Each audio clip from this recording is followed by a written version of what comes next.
Kau dengar ya? Budak Sabah ni nampak macam orang biasa, tapi IQ pemikiran dia sebenarnya dahsyat. PMX nak bohong dia, kau tengok. Dengar dulu. You dengar kempen orang. Dengar saya PM. Saksi ya, saksi. Dengar. Dengar. Okey.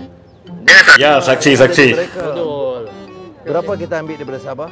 Apa dia? Berapa hasil kita dapat? 40%. Berapa Saya hasil? mau cakap Berapa wang kita dapat daripada Sabah? Pedro. Cakaplah. Saya pun tidak tahu. Okey, Honestly. saya beritahu. Okey. 10 billion. 10 billion.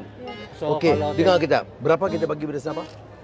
6.9, 17 billion. 17 billion is obligation MA63 for Yeah. the anu kan. Yeah. Tapi Yes, betul. percentage Yes. our rights is different matter dalam perlembagaan. No. Dia bukan kempen No, politik. dalam perlembagaan is different. It's 10 billion we take from Sabah. Bijak IQ budak ni. 17 Terbaik. billion we give back.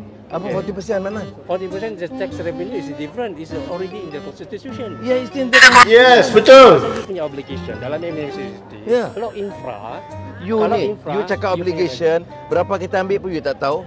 Berapa kita bagi pun you tak tahu. you You belajar dulu. Yes, you dengar. dengar. You must know berapa kita ambil. Okay. 10. 10 Berapa kita billion. bagi? 17 billion. Okay. Udah kita 40% lagi. Okay.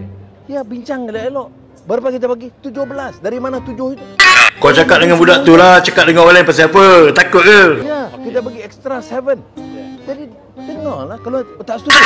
Lari macam tu je cakap dengan orang lain pula. Nak terang kepada orang lain. Budak tu cakap betul. I don't know, jangan. Belajar betul-betul. Betul lah tu. Lepas tu kau cakap sebenarnya Malaysia punya duit pula dah. Agak-agak lah kan.